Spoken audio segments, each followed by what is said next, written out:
될 정도로 최근에 일시적인 유행을 넘어 확고한 트렌드로 자리잡고 있습니다. 국외국제학기 뉴욕에서 YTN 이승윤입니다.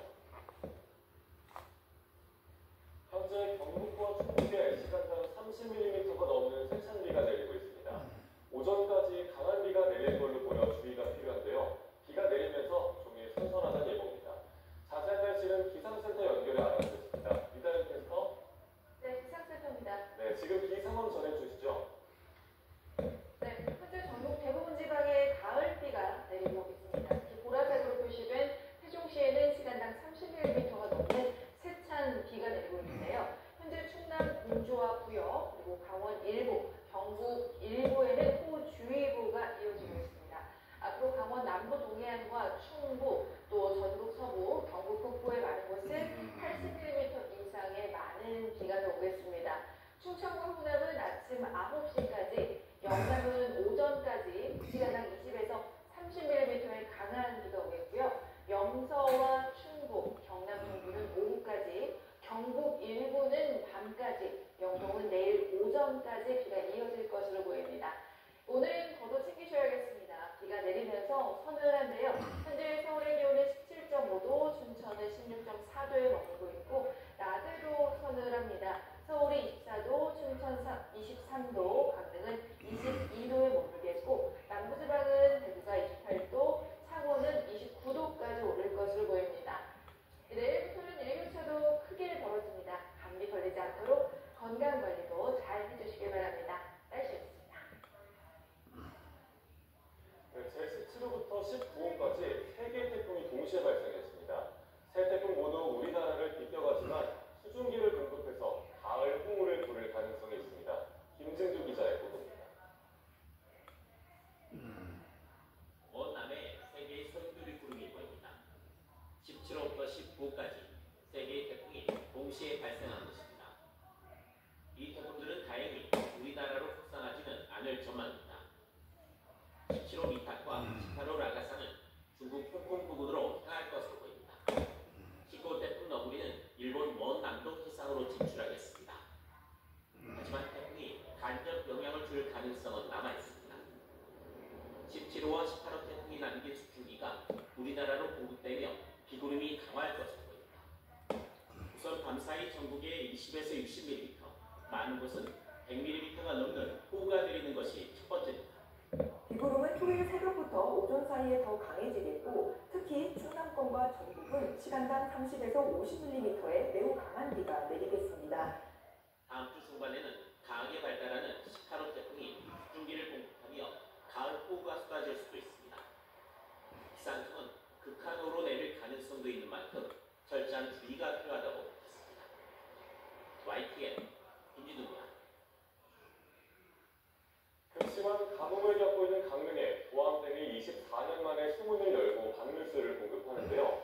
가뭄 해소에 대한 기대와 함께 수질에 대한 우려도 나오고 있습니다. 보도에 이성우 기자입니다.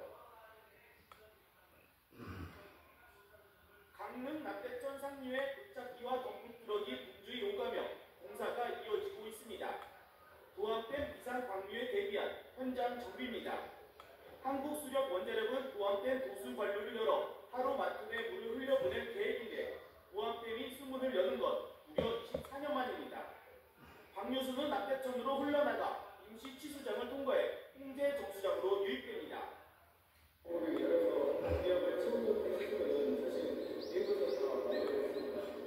마지막 단계에 허가 내용을 바로 나갈 수 있게 작동 준비를 완료되어 있어서 문제는 수질에 대한 우려입니다. 환경부와 전문가들은 정수 처리를 거치면 식수 기준을 맞추는데 문제가 없다는 입장입니다. 하지만 강릉시는 시민 불안을 해소하기 위해 안전장치를 마련했습니다. 도암댐 방류구에서 매일 시로를 채취해 8개 기본 항목을 검사하고 그 결과에 따라 정수장 이송 여부를 결정하기로 한 겁니다. 또 모든 수질 검사 결과는 시민들에게 투명하게 공개하기로 했습니다. 그 부분에 대해서 저희들이 전문기관의 검토기를 해서 먹는 수질 기준에 맞추어서 그 가정의 공과가 보면 문제가 없는 처리를 확인을 하고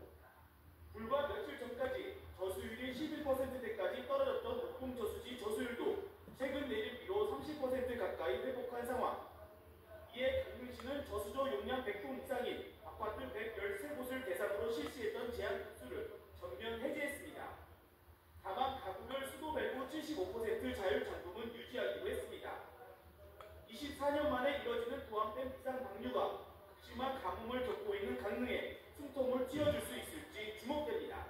YTN 성입니다.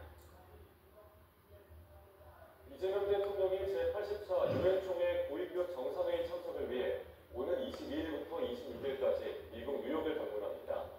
도착 첫날에는 세계 최대 자산운용사 블랙록의 레리 피크 최고 경영자를 만나 인공지능과 에너지 전환 협력 방안을 논의하고 이어 미국 상하원 의원단을 접견하고 동포 간담회도 가질 예정입니다.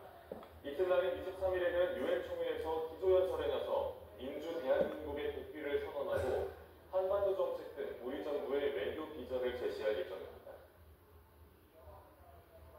이재명 대통령은 요즘 청년들이 기성세대와 비교해 매우 어려운 상황에 처해 있다며 청년 세대 전체가 피해계층이라고 생각한다고 밝혔습니다. 이 대통령은 이는 예측하고 대책을 만들지 못한 기성세대 잘못이라면서 모든 문제 원천인 기회 부족을 성장을 통해 극복하려 한다고 말했습니다. 2030 토크 콘서트에서 나온 이 대통령의 발언 직접 들어보겠습니다. 모든 문제의 원천은 기회 부족이고 기회 부족은 저성장으로부터 오는 것입니다. 이 저성장은 사실 매우 부조화적인 측면이 있고 이제 악순환이 되기 시작한 거죠. 인구가 줄어드니까 성장 잠재력이 떨어지고 성장 잠재력이 떨어지니까 현실 성장력이 떨어지고 성장력이 떨어지니까 기회 총량이 줄어들고 그러니까 더 좌절해서 결혼 안 하고 아이 낳지 않고 계속 악순환이 되고 있습니다. 이 악순환을 이제 전환을 해야죠. 기회를 만드는 그 세 정부가 또 저를 포함해서 전부 다 성장 노래를 부르는 이유가 여기 있습니다. 여러분께도 함께 더 많은 기회가 있는 그런 새로운 세상을 향해 같이 가도록 하자. 그리고 저는 이게 가능하다고 봅니다. KT 무단 투약결제 사건 피해자인 장모 씨 등 중국 교포 2명의 신장을 확보한 경찰은 추가 공범이 있는지 조사하고 있습니다. 또 민관 합동조사단과 함께 불법 소소년 기지국 장비를 분석해서 범행 과정을 검증할 예정입니다. 오승훈 기자입니다. KT 무단 수액결제 사건의 피해자인 장모 씨는 자신은 윗선의 지시에 따른 거라고 주장하고 있습니다.